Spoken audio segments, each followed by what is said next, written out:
Hi everyone. Just before we get started with today's presentation, some brief housekeeping notes as always. You should all be on mute and that way we won't interfere with the presentation. The other thing is we will be playing a couple of videos today, so please make sure that any other apps or programs that might be running in the back of your device are closed, and that will make sure that you have the very best sound and picture quality when we play those videos. As always, don't be shy in asking questions along the way. We would ask you to use the chat function, which is accessible through just the little icon at the bottom of your screen. Click on the icon and you can type your question into the box, and we'll save those for the end of the presentation. Kathy will help us to run through those later in the session. And of course, the other thing is that we are recording today's session for a couple of reasons. First of all, there are some people who've indicated that they would love to hear today's presentation, but they're not available to join us just now. So we'll share the link with them. We'll also share the link with you so that you can look back over the information at your leisure later, and maybe even share it with friends or family members.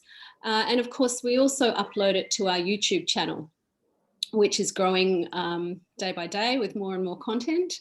So if you're interested in taking a look at some of the other connection sessions we've done in recent times, you can drop into the YouTube channel and look for that information there. So away we go. So hello and welcome everybody to today's connection session. This is our 5th in our current series.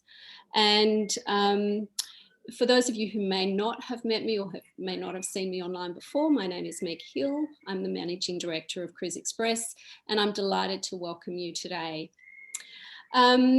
Again, today we have people joining us from all over Australia. Welcome.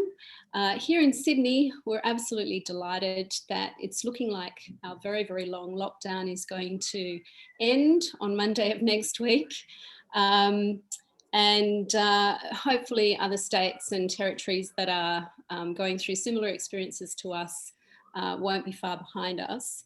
And so, of course, that means that this is a perfect time for us to turn our thoughts to where we can actually go holidaying. With a bit of luck, by mid-November, we may very well see both some of our interstate and our international borders open for the first time in a very long time. So very, very exciting to be able to start making plans, which of course leads us to today's session. We're pleased to introduce Chimu Adventures today. They are specialists in Latin America and also in travel to both polar regions, the Antarctic and the Arctic. And today I'm delighted to welcome Chad Carey, who's the co-founder of Chimu. Chad is joining us from Brisbane today, so not in lockdown, half your luck. But Chad, thanks very much for joining us and welcome. Thank you, Meg and Kathy. Thanks for having us along today. So yeah, I'll just start by talking a little bit about our country. I'm actually on the Sunshine Coast in Queensland, a little bit further north, but yes, nice spot on the beach here. So just a bit of background. We actually started in South America, really, and that was because both myself and my co-founder sort of had a passion there. Traveled around South America. Through that connection in South America, we started having involvement in Antarctica trips out of the bottom of Argentina, to the point now where we have our own ship that operates down there out of Argentina. But that was all going really nicely, as you can imagine, until the end of COVID. And I'm not sure if anyone saw it, but we actually brought back the first repatriation flights into Australia at the start of COVID. We had a couple of charter flights we took out of South America. It was on the news quite a bit at the time, and in fact we made a little documentary out of it. So it's called Calm to Chaos, if anyone's interested. It's a great little story about how chaotic it was for the early days of travel. If anyone's interested, look it up. It's on YouTube. But yeah, so as a result of COVID, we really had to pivot, I guess. That's sort of the word that everybody's using during COVID, especially in the travel industry. And we thought, what can we do? And really, right, we can't obviously get the ships down to Antarctica. So we thought, well, maybe we can fly down there. We started with some Southern Lights flights to take everybody down to see the Southern Lights rather than Northern Lights, and then also Antarctic flights as well. So I'll talk mostly about those flights today, but I'll also very briefly just talk a little bit about Antarctica and the Arctic as well. And I know maybe not everyone's in the mindset to start considering trips that far away, but with international borders opening very quickly, we think it might be something you might want to just start thinking about. We actually I was just saying to the ladies, we just sold a trip to Antarctica for March out of Sydney today for March next year. So there are people already being confident enough to start booking these things. Anyway, we shall see. So this is really just a quick map here to show you where we started. It was really Peru, South America, and then you've got this connection down to Antarctica here. It's only about 1,000 kilometres from the bottom of Argentina down to Antarctica, whereas it's about 3,000 kilometres from Australia. So that's why there's a natural connection from Antarctica to South America. So as I said, we've really gone into these flights, and it was a partnership that we took with Qantas, well over a year ago now. And it was great because obviously they had a bunch of Dreamliners sitting around not doing much. And we thought maybe we can fly people down to see the Southern Lights and Antarctica. So Dreamliner is a great aircraft for essentially a long haul scenic flight, which is essentially what this is. And this is just a photo from one of our Southern Lights flights, and I just use this because, I mean, it's an amazing photo. I love it just for the view itself, but you can appreciate how big the windows are. The windows are larger than just about any other wide-body commercial aircraft, and it really enables you to get a great view. And I'll just share a couple of photos just to whet your appetite a little bit. These are all taken on our flights. And the great thing about getting down there is, as you can see in this photo, you've got the clouds below you. So I know a lot of people know about the Northern Lights, but you could be in Canada or Norway trying to view them. But if the Aurora Oval doesn't come to you, or there's too much cloud cover, you're going to miss them. Which is a great thing when you've got a wide-bodied aircraft. You just fly to where they are and fly above the clouds. So we never say it's 100% guaranteed, but it's pretty close to it. We haven't not seen the auroras on any of our flights yet, and they are pretty spectacular to behold, as you can imagine. Static image also doesn't really do it justice because they sort of move and dance as well. So it's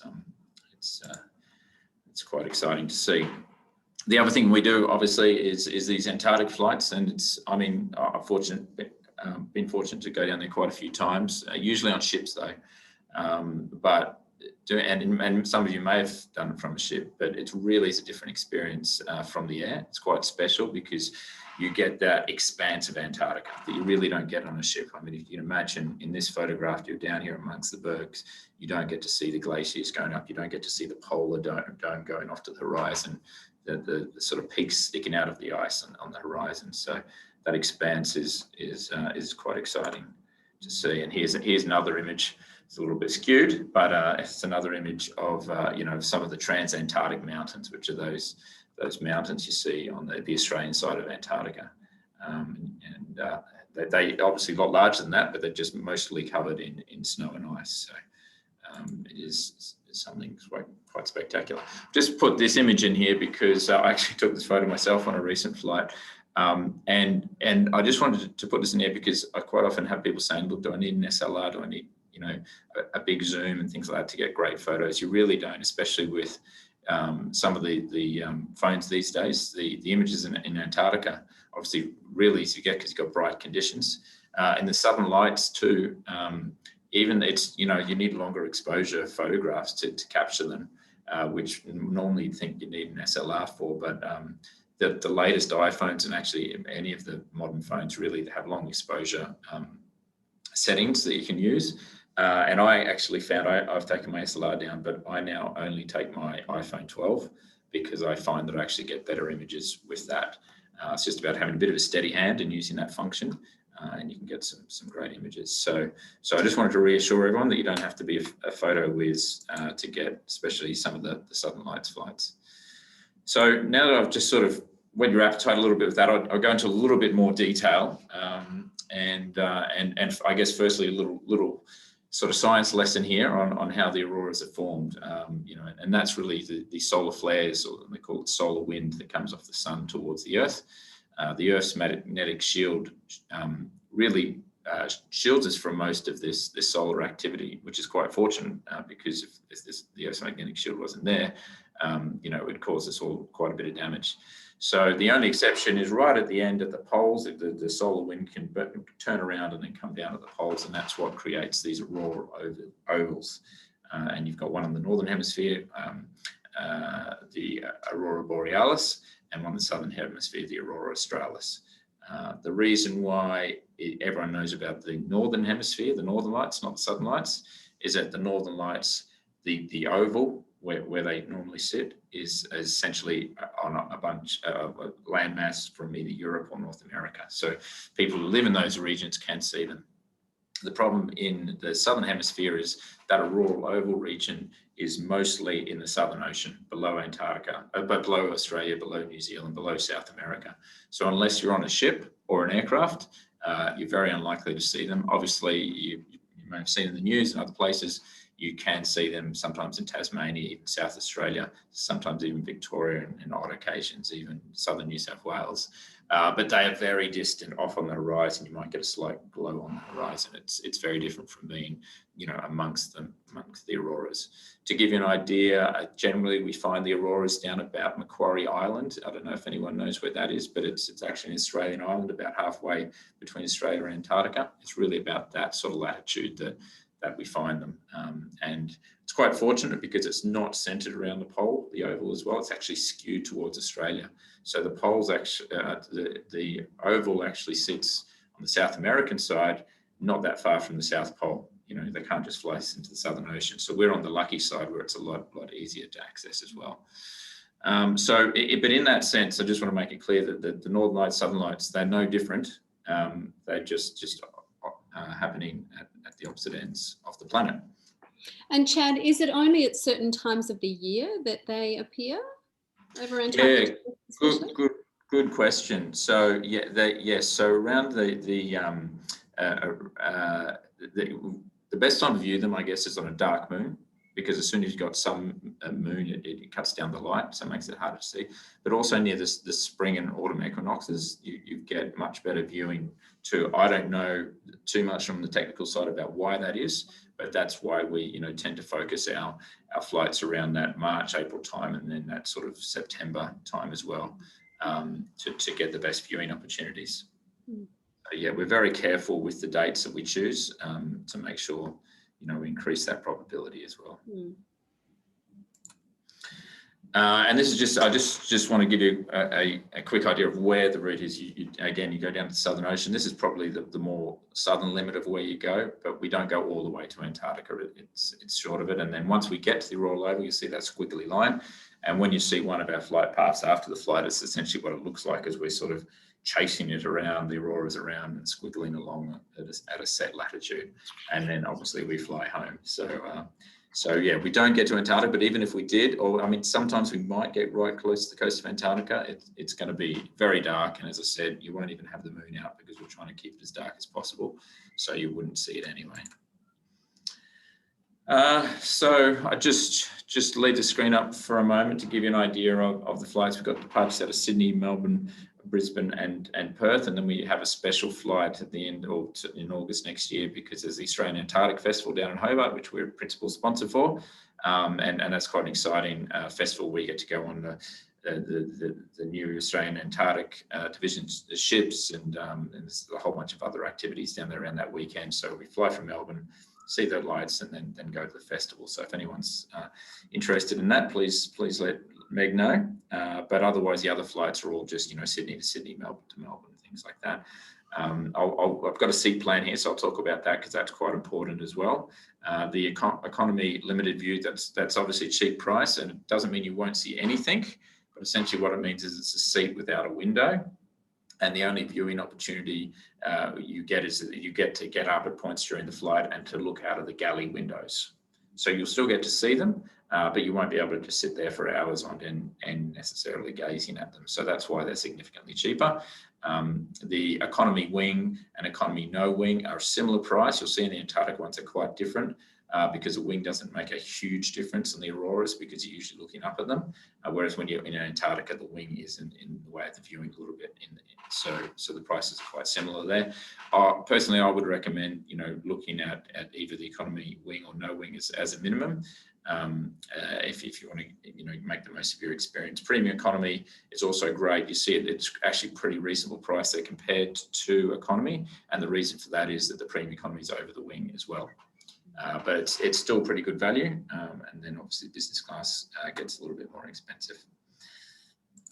So here's the seat plan. I'll just talk you through it a little bit, and I guess what I was just describing before. You can see here these pink seats are the economy wing seats, this being the wing here, this greyed out area. And then the premium economy being the green seats, and the business class, as opposed to premium business class, being the blue seats, are all over the wing. As I say, it doesn't matter so much for the Southern Lights, but when we get to the Antarctica flights, it does have a bit more of an impact. You might get the wing tips coming up at times when we're banking, which might get in the way of your view a little bit, but other than that, that doesn't have too much impact. These blue seats here are the seats that are the limited views, and that's because those rows do not have a window. So you would get up, come to the galley, which is this point here, and be able to view out the windows there. So I hope does that make sense? Meg, do you have any questions about that? Yeah, no, I think that's really quite clear. And I'm sure that we can share this sort of information in the link that we send to everybody after the presentation as well. So that will give them the opportunity to take a much closer look. Great. Oh, I'm sorry, one thing I did mention is the seat swap, which is quite important because you'll be thinking, when they've got a wide body aircraft, how does everyone get to see out of the window? So if you see down here in the economy class, the purple, if you look at the bottom here, the seat swap diagram, basically the window and adjacent to window at the halfway point swaps with the two aisle seats. So you see in each side of the aircraft, you've got pairs of 2 and 2, and at the halfway point they swap. So everybody booking either gets a window seat or a next to window seat for half the flight. And most people usually booking in couples as well. You've got those 2 seats next to the window for half the flight. If you are booking in a single, we do actually recommend the limited view seats, because at least then you'll get some time at the window, because you'll get to walk around yourself. And just quickly, we've just put a bit here about the COVID protocols on board with Qantas. These could be updated by the time we fly next year, and in fact, most likely are at the moment. When we do the seat swap, we clean down the seats and things like that. The protocols, everyone has to wear masks on board. We're hoping we won't have to do that by the time we fly next year, but we'll have to wait and see. We also just in the last few weeks announced it's a vaccination requirement for any of these flights. And that's really to make sure we provide some surety for everybody on board that it's going to be a safe flight.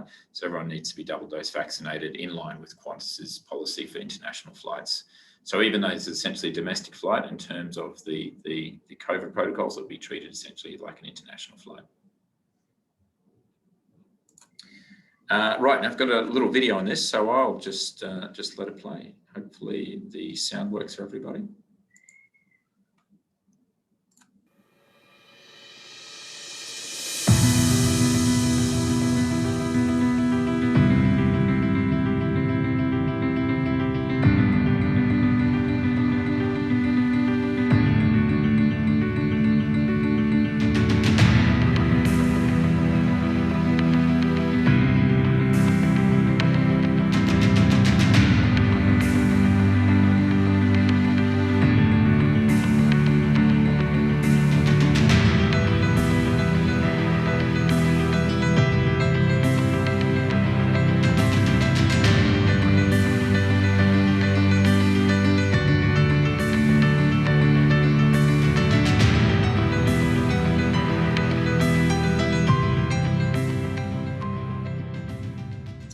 Chad, I noticed there that even one of the pilots had his iPhone out at one point, taking photographs there from the flight deck.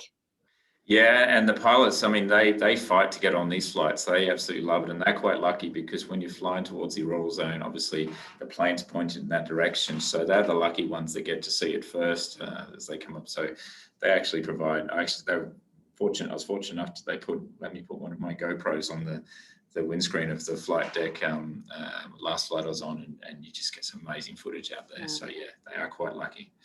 Now, one thing I'll just say too is in terms of you see, I just don't want to be accused of false advertising. You see those dancing auroras, and they are quite beautiful, but those are all time lapses. They are sped up. So please don't expect that you're going to see that they're moving that quickly with the naked eye. They are much slower than that. Oops, sorry, I've got done that twice.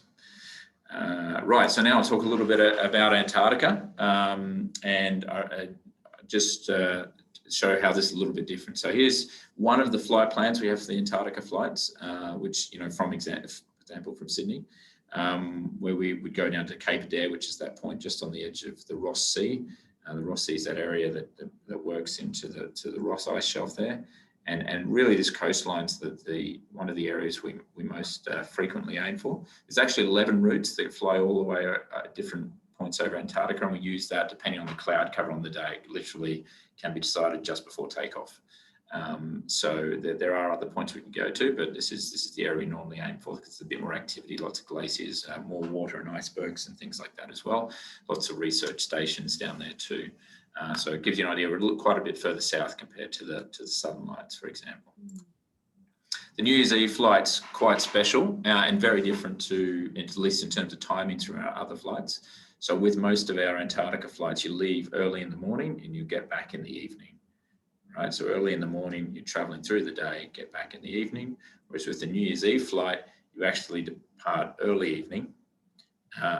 So you leave in the dark. Because it's summertime and it's 24-hour daylight in Antarctica, you leave in the dark. As you slowly head south, you come into the light.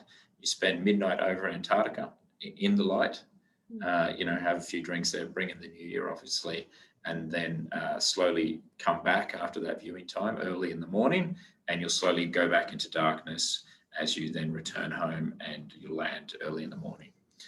So that's why that one's a little bit different. Obviously, you've got to be willing to stay up, or at least till midnight on New Year's Eve. I know I struggle sometimes, but great fun. We have some live entertainment on board and things like that as well. So it's a bit of a special flight. That one's out of Melbourne, though. So it doesn't mean you can't do it from anywhere else, but I know everyone's nervous about state borders at the moment. But hopefully that frees up in the coming month or two. We also have a very special trip that's actually leaving again out of Melbourne, though, unfortunately, for those people in Sydney, on the 4th of December, and that's because there's a total solar eclipse in Antarctica. So just to give you an idea, it's basically like a twilight experience. You can see that it's not just the eclipse, but you can see the stars and things like that, and it basically creates a 360-degree sunset around the aircraft. So it is a very unique experience. It's only going to be about a 1.5 minute experience. And this is to have the eclipse view, because obviously only one side of the aircraft is going to see the eclipse, is a little bit more expensive than our regular flights. But, it's, I think, the only eclipse that's going to be over Antarctica for at least in the next 10 to 15 years. There's another one coming up in Western Australia, and I can't remember quite a few years' time. But obviously, if you're looking for an eclipse experience soon, this is going to be quite a unique opportunity. We're also selling it as an eclipse and Antarctic flight. I explained how we do the seat swap. So we're actually, because only one half of the aircraft and then only 2 seats is really going to get to see the eclipse, we're using the first half of the flight to do a regular Antarctica scenic flight. So that people will sit in the window seats out to the Ross Sea. And then from the midpoint, say McMurdo Station here onwards, the eclipse people take over and we'll watch the eclipse. Obviously, hopefully see a bit of Antarctica too, and then fly back. So you can go on it as an Antarctica passenger, or you can go on it as an eclipse and Antarctica passenger. Obviously, the pricing for the eclipse bit's a little more expensive. That's a special trip too. Another one, and sorry, just we've got a special discount, 10% off all seat categories for Cruise Express on this flight because it's coming up soon. It's about the world first South Pole flight. Nobody has done a scenic flight to the South Pole before. I'm hoping to be the first one. And this is really celebrating some of those early explorers like Ronald Amundsen and Robert Falcon Scott, who raced to the South Pole, just over 100 years ago. And some of you may know some of the story of that. And if you don't, it was, these guys were more famous, than the astronauts were when they landed on the moon. They were some of the first celebrities in the world. It was such an event. And this route here, you can see we fly again down to the Ross Sea, Ross Island there, and that's where Robert Falcon Scott started his trek to the pole. And we basically try to follow Robert Falcon Scott trek across the Ross Ice Shelf, up Beardmore Glacier, which is how we got up the mountains that are behind the Ross Ice Shelf there, and then onto the Polar Plateau, which is a flat area from there onto the South Pole. So we follow his route to the South Pole. We hope to view the South Pole Station, which is there, which is, the famous station with the ceremonial ring of flags and the pole marker there. I don't think we'll be able to see those flags at the marker, possibly from the height we're at, but you'll be able to see the station, no doubt. And then we fly back via Amundsen's route, which will really went across the Polar Plateau, down into the Ross Ice Shelf, and then to the Bay of Whales, which is actually the closest point you can be on sea to the South Pole, and then take the route back. So it's quite exciting, not only as a bucket list item to see the South Pole, but also for anyone who's got that interest in Antarctic history too. It'll be the first time tourists will actually be able to view the route that these men had taken to get to the pole. And Chad, will you have historians on board? Will you have people that will talk to that, to the journeys and so on? Yes, yeah, we will have historians on board, but we've got a couple of Australia's greatest Antarctic explorers, living Antarctic explorers, guys like Jeff Wilson and Dan Bull, who, if you feel free to Google them, but they've done some amazing expeditions. Jeff Wilson, a lot in Antarctica. And I think actually this video is a little bit about Jeff. So rather than telling you about it, I'll just play the video.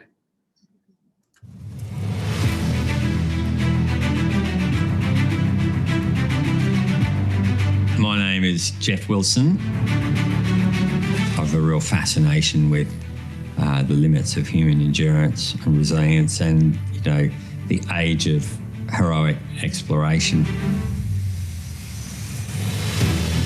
There's journeys that I've done that I don't think anyone would be stupid enough to do again, like the Sahara crossing.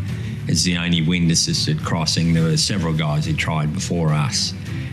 One thing or another, we managed to get through 6 West African countries. The first Antarctic crossing was an attempt to be the third man to cross solo, unsupported, and I ran out of food and ate my last meal on the last day, and then spent 3 days scraping protein powder out of the sled.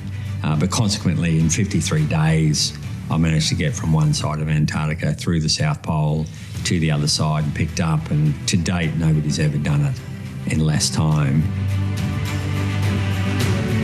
I adventure because it's in my soul, it's in my DNA, but I get self-worth out of that adventuring by bringing those lessons in resilience back to Australian people. I don't think you can really understand the vastness of the ground that I covered without seeing it from the air. And when you're flying over Antarctica, there's just this awe and wonder, which I would love to see more Australians understand how much of Antarctica. Thanks to Mawson, we own 41% of Antarctica. So, we'll be flying over big chunks of Australian Antarctica. If you have one person get a glimpse of the Beardmore Glacier through the cloud or see South Pole Station from the air, it will be a life-changing event for them. It's going to be exciting.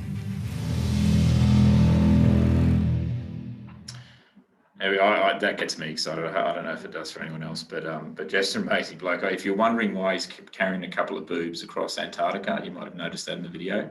It's because he was raising money for the McGrath Foundation. So just gives you a bit of context there. I don't know why that keeps playing twice. So here, just a little bit of pricing on the different flights. You've got the South Pole flight there, the Antarctic day flights, which are just the regular scenic flight, and then the New Year's Eve flight, which has the same pricing as the regular Antarctic day flights. South Pole flight's a little bit more expensive, obviously, because we're going a little bit further and longer.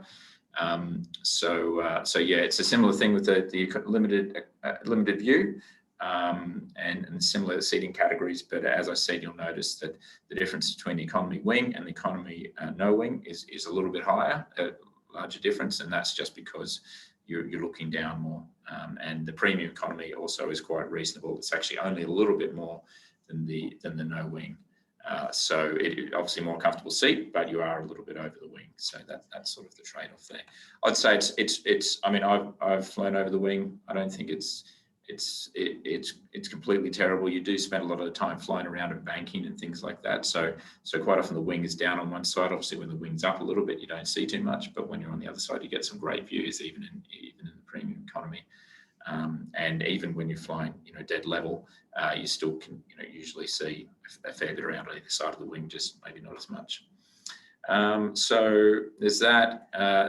Essentially, the seating plan is more or less the same, just the pricing is a little bit different, and the seat swap process is essentially the same as well.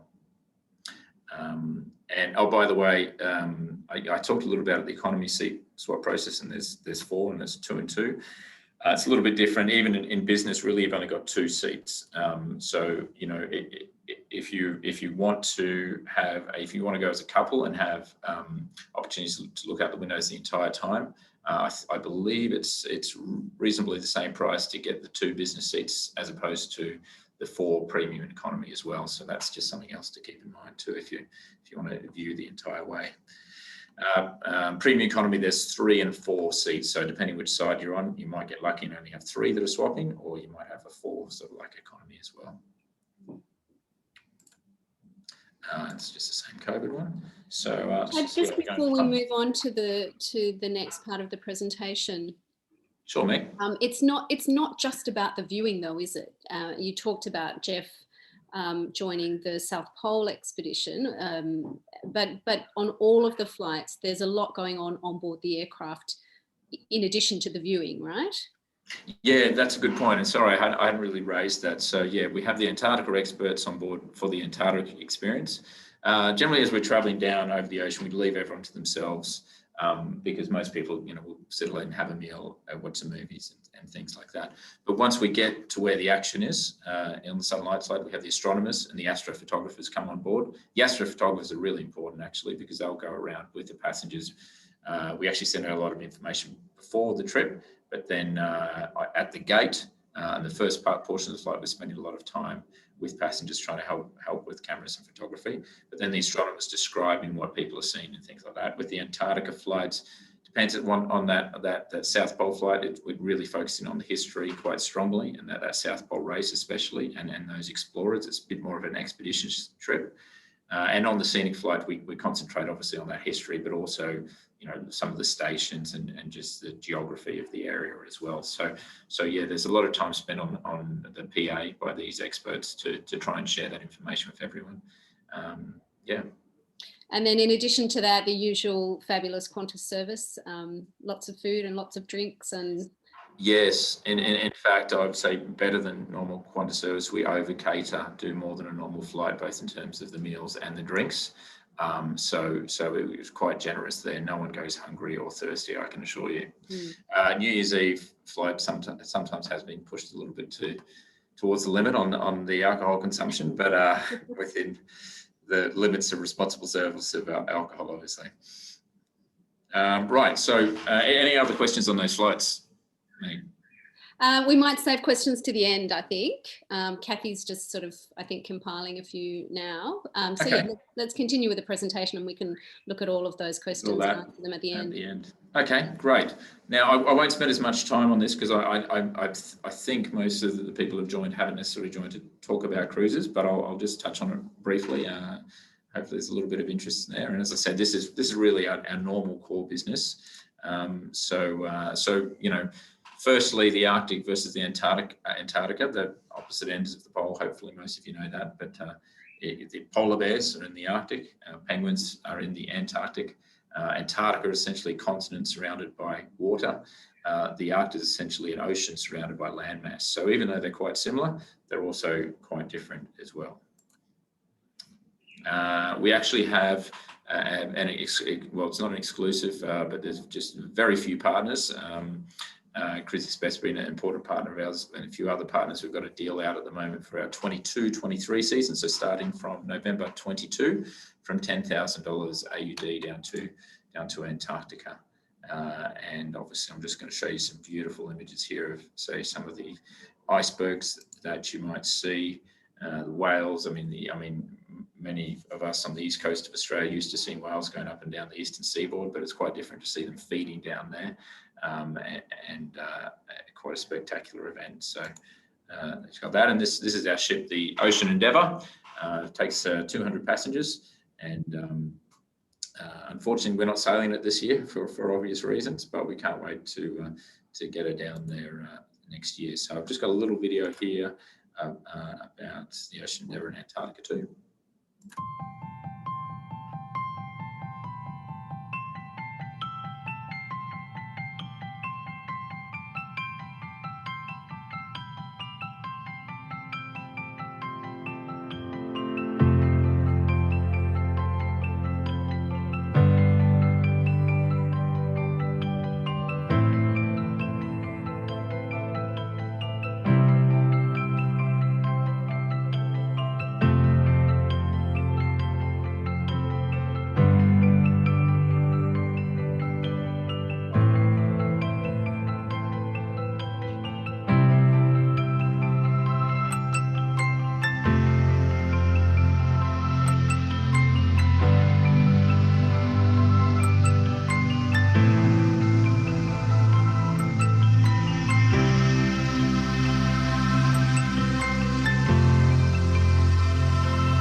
All right, I hope that interests everybody. I've been down there for a little while, obviously since COVID, so that gets me excited. It's quite an amazing place down there. So as I say, we've got this deal at the moment, 25% off.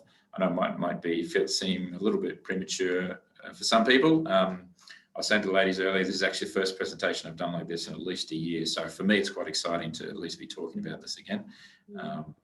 As people start to maybe consider international travel. The other one we've got is just a little deal, and this is actually a cracking deal, which is an exclusive promotion to the Arctic, which we've just released a couple of days ago, from as little as $3,500 up, and that trip's to Greenland, to hopefully see some polar bears. And that starts in June next year. So some people, you may have looked at going to Europe next year. It is actually really hard to get much there, which I'm sure Meg will tell you at the moment, because the Americans have booked out most of Europe. So this might be a great alternative from a traditional Europe trip. We might be able to see a bit of Europe mid next year, but also get up the Arctic and do something different. So aside from the polar bears, there's also huge amounts of other wildlife. The walrus is actually my favorite animals up there. You know, the Arctic foxes as well, which are as cute as you'd imagine they are. And this is the Ocean Atlantic, which is the deal we have for it. And the Ocean Atlantic is actually a sister ship to the Ocean Endeavour, which is our ship. So I actually went up there on the Arctic just before COVID and with my kids, and it's a fantastic vessel. So I highly recommend it. Sorry, I did mean to take this deck plan out, Meg, but I must have forgotten to. I won't bore you all with the entire deck plan, but I will show you a quick Arctic video.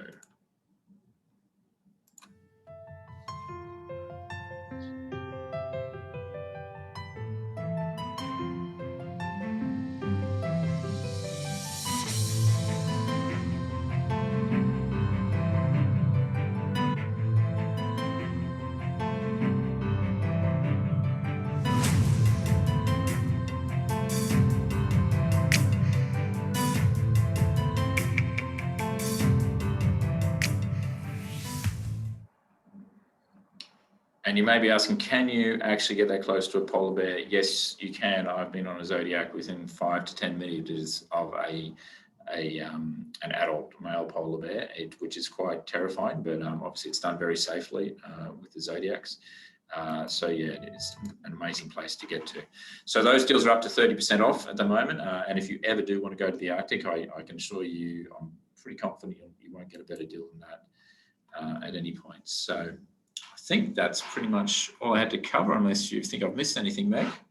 No, amazing, and such a beautiful way to finish the presentation too, with those videos.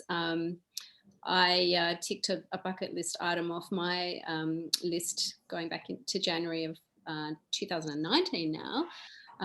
Finally got to travel to Antarctica, and you know, it was one of those places that I thought I would visit and I would love, and you know, then I would sort of move on to some of the other places in the world that I still would love to visit, instead of which I you know, somehow it gets into your veins, doesn't it, Chad? And you just can't wait to be back there again.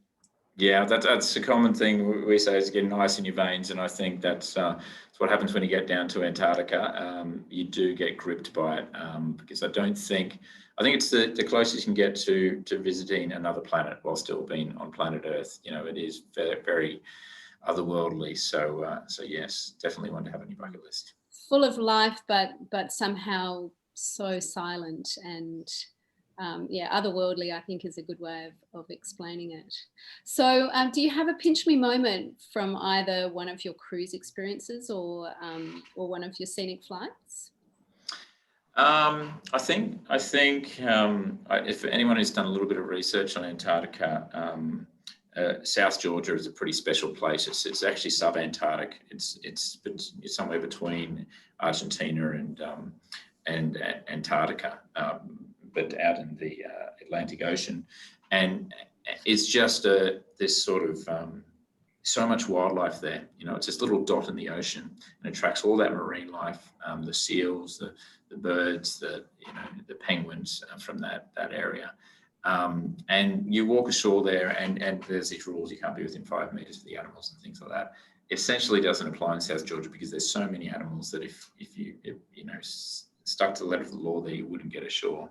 And I remember doing a trip there. You know, I've done quite a few Antarctica trips, which I've been lucky enough to do. And sometimes we go down there, we help out the expedition crew on board a little bit. And I was there, and we'd gone ashore to set up on South Georgia, and the first boatload of people came off our trip and came ashore the first day in South Georgia. And as we were pulling the Zodiac ashore, we're just doing our work and getting it on with it, people's mouths just dropped, and some of the passengers started crying, and it was a very special moment for me, because once you've been there a few times, I mean, I'm not saying I'm taking it for granted, it is amazing, but you forget sometimes what that first experience is like for people when they get down there. And I'm sure you've experienced that, Meg, because you haven't seen anything like it when there's a king penguin colony there of hundreds of thousands, and you step ashore and you see them. It's like something out of a David Attenborough documentary. So yeah, it's those little moments where you see passengers having that impact. It's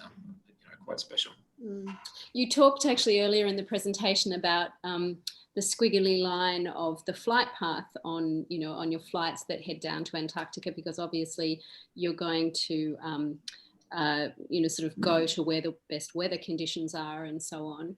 And a highlight for me of my Antarctic trip was similar in that we were having dinner, and a message came over the PA system from the captain to say that we should forget eating. We could eat any time, but there was a pod of orca whales on one side of the ship and a pod of humpbacks on the other side of the ship, and we should all get up to out on deck as quickly as possible, or up to the bridge.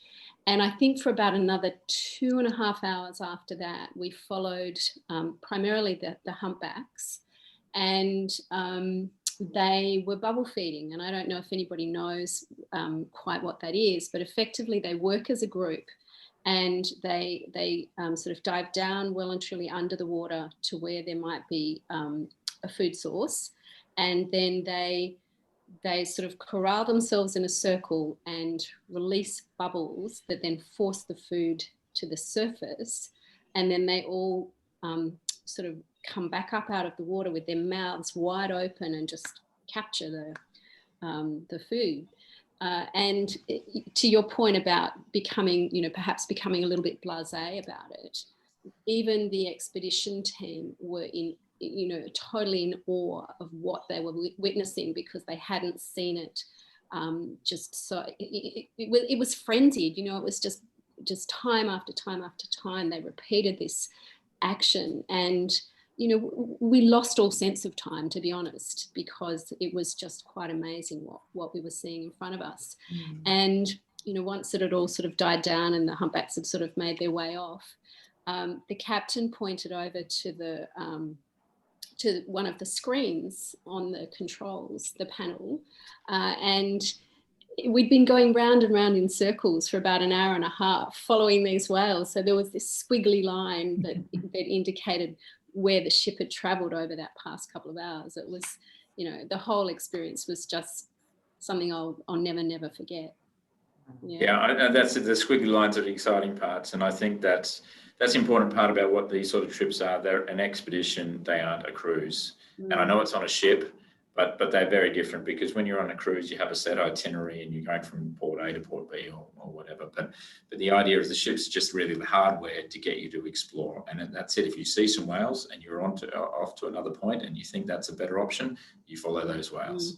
And I think you've got to be willing. You've got to have that adventurous spirit. I mean, it doesn't always happen, but say late in the evening on a trip we had spotted some blue whales, and of course with PA, some people were asleep, things like that. PA announcement went out, but if you see blue whales, I mean, how many people have seen a blue whale? It doesn't happen very often. So you've got to be you make the most of those opportunities. Now that doesn't happen every day, I assure you, but if you get one or two of those on a trip, then you're quite lucky. So you've got to make the most of it. So going back to your scenic flights, one of the things we haven't really touched on is your booking terms and conditions. And obviously in these times of COVID, things have, plans have had to change on a frequent basis for people. So I just wonder if you can talk through the basic terms and conditions that people should expect if they're wanting to book one of the flights, certainly, in the coming months. Yeah, sure. Well, with the flights, the deposit terms are reasonably cheap. We're talking $500 for economy, and it goes up $750 for premium and $1,000 for business. They're quite flexible in the sense that if we have to cancel because of COVID or there's border closures and things like that, then we offer the option for people to either rebook on another date or to have a refund. We do take a $75 administration fee. And that, it's obviously quite a minimal fee, but it's just to try and help cover some of the admin, because as you know, Meg, after cancelling bookings and recancelling them for a year, it does cost money for us. So, we're definitely not profiteering off that. It's just trying to cover some of our costs. But we're obviously pretty hopeful now that going forward from hopefully November, December onwards, we won't have that sort of issue anyway. Oh, no, that's great. And final payment due? Oh, yeah. So final payment is 8 weeks before departure. Yeah. Okay, great. All right. Kathy, I might hand over to you if that's all right, with any other questions that have popped up. Yeah, I think you have addressed quite a few of them already, so that's good. I guess one of them, in terms of talking about payment and whatnot there, if are you guaranteed to see the Southern Lights, and what would be the policy around if for some reason they weren't happening that night? Or? Yeah. So no, we don't guarantee them. I mean, I was saying we can almost guarantee them, and as I say, we haven't had a flight, we haven't seen them. I think the special thing is that when you can fly all the way to the Aurora Oval, it's almost there. I mean, we have had one flight where the activity was quite minimal, and there was a bit of a green line there, and so that one wasn't as great, but. Clearly, I don't think any company at this point can afford to charter a 787 down to Antarctica and spend all that fuel and money and then give a refund. So, no, it is a risk, I guess, that you may not see them and maybe have a nice Qantas meal in the air, but I'd say that's a very minimal risk. Okay, all right, that's true. And I guess one of the questions was, you mentioned for singles, the best part of the aircraft to be positioned was the economy. It was, so I mean, just from the, and we've learned this because if you book, say, an economy wing or no wing seat as a single, you know, you're either going to have a window seat or a next to window seat. Now, that's not so much of an issue if you're traveling as a couple, because you obviously share. But we've certainly had instances where, you know, 50% of people are going to get the window seat that book a single, and 50% are going to get an adjacent window.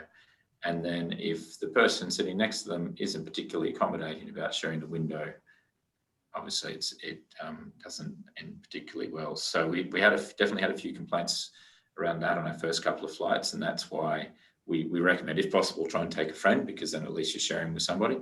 And if you can't, the limited view seats are possibly better, because you do get to go out, have some time at the window on your own, but obviously at the galley window. So yeah. Or the other option is a business class, because you can book that as a single, because there's not two seats together, they both swap. But obviously it's a little bit more expensive, so not everyone can necessarily afford that. I appreciate that.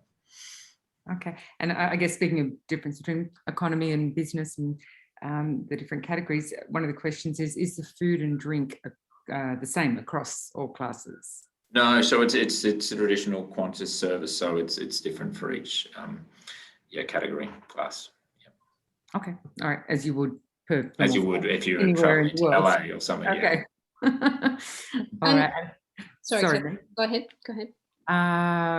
So one of our Robert, who has joined us several times in the last few months, he's actually done the flight already and highly recommends it. He's written some lovely comments here. He's just saying on his flight pre-COVID, you could get up and walk around, which is yes. And that's a point that, I mean, I haven't made that point because we're just being a little cautious at the moment. But at the moment, you do the seat swap and you have to stay in your seats. But we're hopeful in the new year that it might return to that. But obviously no promises, because essentially it's up to Qantas. So yeah. See how that all goes. Okay, terrific. Yep. Thank you. So have we covered most questions now, Kathy? I think so, yes. Yeah, we talked about the specialists on board, better times of the year, potentially, to be travelling to see the lights. And obviously with Antarctica and the Arctic, it's very much, different times of year, you can see different wildlife as well. Yeah, that's right. I mean, I think we actually have some great charts. If anyone's interested in seeing that, which we can share with you guys and your clients. But you know, in the Arctic, there are particular times, for example, where it's better to see a polar bear or an Arctic fox or the walruses. And say for the polar bears, it's because they live off the sea ice, and at the start of the season, there's a lot of sea ice, so it's harder to find them. As the season goes on, that sea ice decreases, so you know where they're more likely to be. Mm-hmm. In Antarctica, for example, you've got the penguins coming in early and nesting, for example, and the fur seals, for example, in the middle of the season, they are quite often on the islands as well. And then as the pups are getting bigger, they will leave the islands. And that's great because you've got these little cute silver pups, which are sort of like little puppy dogs, essentially on their own, and they'll essentially play with you like a puppy dog will. Whereas if their parents were still there, they would be quite defensive of them and you wouldn't get anywhere near them. So, there are different variants. And I mean, end of season South Georgia trip, for example, which is the island I was talking about earlier, that can be great because you've got things like the albatross nesting in the middle of the season. That's these largest sort of wingspan birds on the planet. You can't get into those nesting sites, while they're nesting, but towards the end of the season, they open them up so you can get closer to some of the albatross. Also, you've got the whales migrating north up past those islands, so you can see huge pods of whales, possibly, going past South Georgia at that time of year as well. So yeah, there's a number of different variables. I mean, I wouldn't say there's necessarily a best time of year or a worst time of year. It's just there are different things happening, and it's worth understanding what those processes are, so you can pick one that suits you. Do your research. Yes, absolutely. Or alternatively, come to us and we'll do it for you. Yeah, exactly, mate. Yes. Well, look, Chad, it's been an absolute pleasure spending the past hour with you. I've had a blast. I hope that everybody has thoroughly enjoyed the information you've shared with us. Any closing thoughts from you? No, just as I say, I haven't done one of these for quite a while. So thank you all for sharing. I mean, I'm enjoying thoroughly just talking about this again. It's really nice. It's as you know, Megan, Kathy, and Tara from Chimu here as well. It's been a pretty tough 18 months in the travel industry. So we're all just looking forward to making people's dreams come true again, and hopefully do that soon.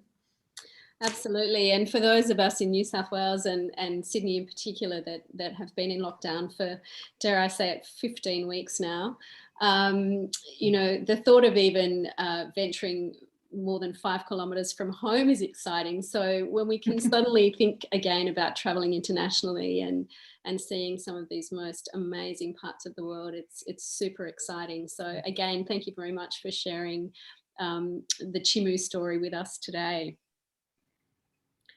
So that brings us to the end of today's connection session. We will certainly be in touch with you all soon when we have the next one ready to roll. In the meantime, please feel free to reach out if there's a particular topic you'd like us to focus on in an upcoming session. We love receiving your suggestions and your thoughts on whether it's a destination, whether it's a particular style of travel, or even a brand that you'd like to know more about. And of course, as always, if we can assist you with anything in terms of your travel plans, particularly if you're interested in a Chimu scenic flight in the next few months, or if you are feeling really adventurous and would like to consider a cruise to either Antarctica or the Arctic, please reach out to us. We'd be very, very happy to put together some quotations for you and assist with making some of those plans for the future. For now, please everyone stay well, and we look forward to seeing you again soon. Bye for now.